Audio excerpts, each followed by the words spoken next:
702. Okay, what's happening with Bafana Bafana players and SAFA? There's something that's really going on at SAFA because we have complained a number of times about how administratively things are being run there. So I've got a statement here that was released today, not so long ago from SAFA because there was an emergency meeting yesterday. Remember, there was this issue with Bafana Bafana staff or footballers and some of the staff members who were supposed to leave for Mexico, I think, over the weekend, but they were not able to do so because there were issues with their visas. So there's a statement that's just dropped from SAFA. I want to read it to you, and then I want to bring in the Deputy Minister of Arts and Culture and bring in a sports journalist who can help us understand what this truly means. But what they're saying is Bafana Bafana will depart for Mexico today on the 1st of June after visas were secured for all the players yesterday on Sunday the 31st. The South African Football Association held an emergency committee meeting on Sunday night, the 31st of May, where a number of issues around the South African senior men's national team's delayed travel plans to Mexico were discussed by the members. It was revealed in the meeting that the only outstanding visas are for 4 members of the camp. However, SAFA is working closely with the relevant authorities to ensure that they are aboard the flight to North America. To strengthen operational coordination during the FIFA World Cup, SAFA can further reveal that a 3-member organizing committee has been established to manage the team's administrative affairs during the 2026 FIFA World Cup, comprising of Bafana Bafana head of delegation, David Mulwantwa, SAFA chairperson of the Finance Committee, Mxolisi Sibam, together with team manager Vincent Tseka. The 3 will work closely in ensuring that any logistical or administrative matters that may arise during the global tournament are dealt with expeditiously. While the visa delays resulted in the team losing a valuable day in its travel and preparation schedule, SAFA is satisfied that the matter has now been substantially resolved and that the team's World Cup plans remain firmly on course. And lastly, they say SAFA apologizes to the nation for these unexpected travel delays and would like to thank the Department of International Relations for their assistance, as well as the U.S. Consulate in Johannesburg, who went beyond their call of duty over the weekend to ensure that the visas were issued for all our players to travel. This year's FIFA World Cup will be hosted by the United States of America, Canada, and Mexico from the 11th of June to the 19th of July 2026. So that's the latest statement that's come from SAFA. Let's bring in the Deputy Minister of Sports, Arts and Culture, Peace Mabe, on the line to us now. Deputy Minister, thank you so much for making time for us. Good morning. Good morning to you, and good morning to your listeners. What's clear from at least what I've picked up is this could have been avoided. Do you have information as the Sports and Arts and Culture Department as to what really happened here?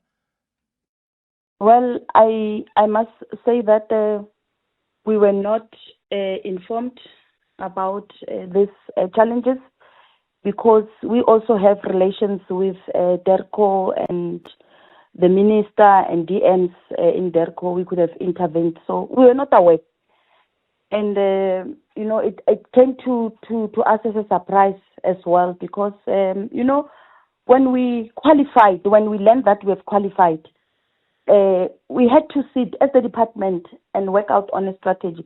I remember in one of the meetings, early stages when we qualified, the minister immediately applied for his visa because it is clear that he's going. We even joked about it that he will be reshuffled before the World Cup dates arrived. But he said, no, this is how we prepare, Mm-hmm. I think they just failed, in terms of planning. And I will repeat what I said yesterday, even though people say I sound like an aggrieved Rakhadi. The center is not holding. And when they say that it is part of their admin, that admin support, doctors and others that did not get their visas, then I don't know what to say anymore. I rest my case. Those ones were not subjected to any selection. So those were the first people to be applying for their visas. Yes. So their internal squabbles are affecting the running of the institution. Yeah. How much confidence do you have in this team that they've now appointed? I mean, it really shocks me that only now they're appointing this team that's going to be dealing with logistics. They're a four-member team that's going to be established to manage the team's administrative affairs during the World Cup, and it comprises of all these different people that I've mentioned. I would have thought this is actually something, this is a team you establish in the beginning. Once you know that we qualify, there's a lot of administrative headway to go through. So you actually appoint a team to make sure that all is going to be in order. And they're doing this now reactively. Yeah, it's an unfortunate statement that they've released now to say that they have appointed a team. So it shows that they've just been working haphazardly and not being coordinated. Hence, last minute, then they realized, we didn't apply for other players' visas. But if the center was holding, if they had systems and they were communicating internally, the first thing that they could have done was to apply for all the players, 36 of them or 30 of them, because they knew that out of these 36, we want 26. And also, there are unforeseen circumstances. Then if something happens to 3 or 4 of them, what are they going to do? Because they must replace. So it means you don't even restrict yourself for just applying for the 26 that must travel. You apply even for more, even if they are not selected, in case something happens. There are no guarantees. I might be talking to you now, I might die tomorrow morning. So if that happens, then what? The whole country is going to now be disadvantaged because of now others' visas went. So that is called proper management, putting systems in place and being accountable. I think SAFA, without me being a bad rakhadi, they need that. The center is not holding. They don't have administration. They are busy with what we don't know. And what makes me sad is that a small negative statement or issue that can go into the brains of those that are supposed to go play and make us happy. Their spirits will be dampened. You they need will to be demoralized. Any things that demoralizes We need to avoid that. It's like a child who's going to write matric. You try by all means to say, Nana, are you okay? That's why we establish camps so that they go there. It's time for them to be motivated, not to be hearing us talking negative things on radio and where their visas are not approved. Will you be asking them to come and account and explain what happened? Of course, yes, they must come and account. Because a day without these boys traveling, it has got financial implications. But coupled to that, it also impacts on their traveling schedule and their planning and their and preparations. Now they've lost 2 days because Mexico is also very far, very, very far. So it means now they're going to travel, they get there, they are late, they cannot practice, they cannot rest. If they don't win, they come back, then rubber blame. We forget that what we did implicated negatively into their energy as well. Let's hope that they're still going to have their spirits lifted. Deputy Minister Peace Mabe, thank you for joining us for this chat.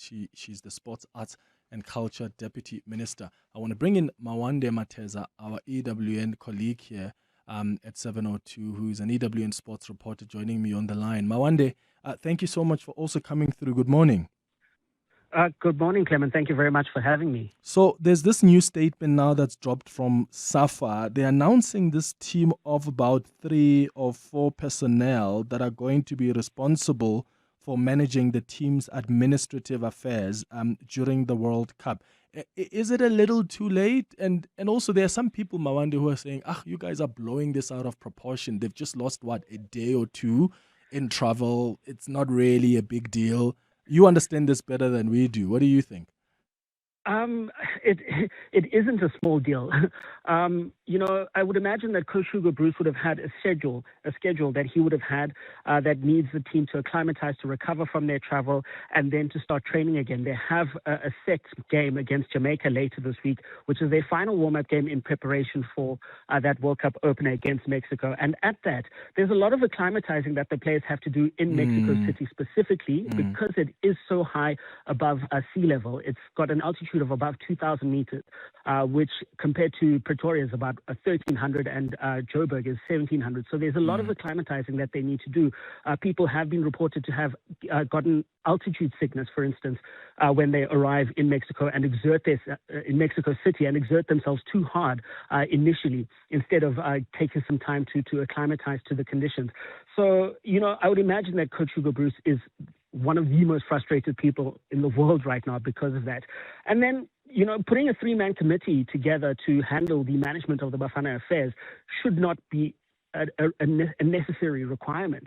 That's what you have the team manager there for. That's what you have maybe subordinates below him who'd have to take care of the handling of administrative issues. And I think it's just deflecting and shying away from taking the responsibility of who is actually at fault here. Do we know exactly what the blunder was here, Mawande? Because even in the statement that's dropped, it says, and I quote, "It was revealed in the meeting that the only outstanding visas are for 4 members of the camp. However, SAFA is working closely with the relevant authorities to ensure that they also board the flight to North America," end quote. So is the issue here the delays maybe from the U.S. consulate? Because I don't see SAFA taking any accountability here and saying this is what we failed to do. Yeah, I kind of found that the messaging in that statement was a little bit mixed because it says only the team management or support staff don't have visas, but then somewhere along the way it also says that we finally secured the visas for all of the players by Sunday. So I kind of feel like there's a couple of things that don't come together in that statement necessarily at this point. And besides that, the Bafana Bafana squad was actually at the consulate last week applying for visas and the like. And I don't think that is perhaps enough time. Wait, last week for a U.S. visa? Yes, I've been reliably informed that the Bafana squad and players were seen at the U.S. consulate last week.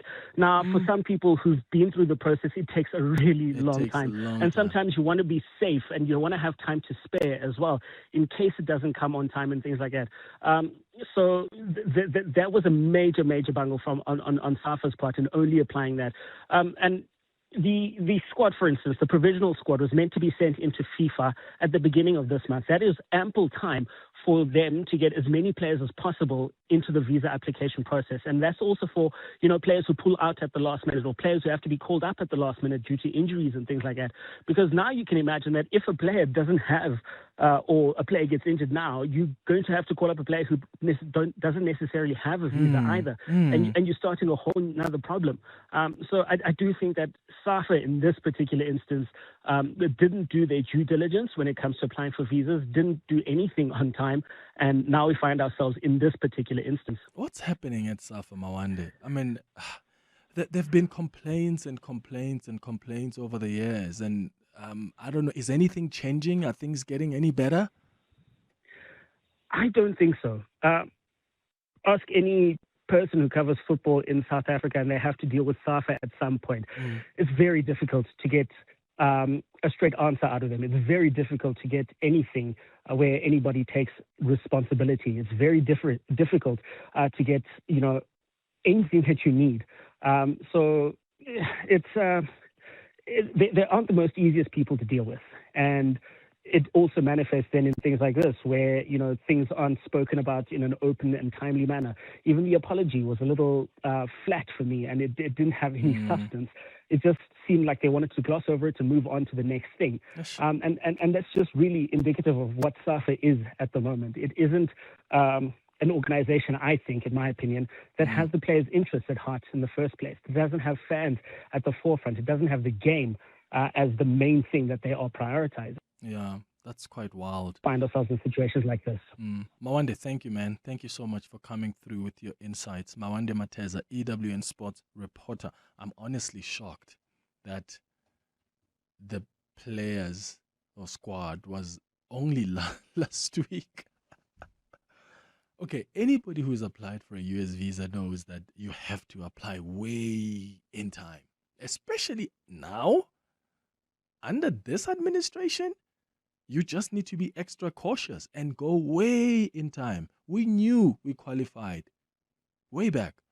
Why do you then wait a week or two before you have to travel for you to go to apply for a US visa? Wow. But then again, that's SAFA for you. Hanging out with Clement on 702. Let's walk the talk.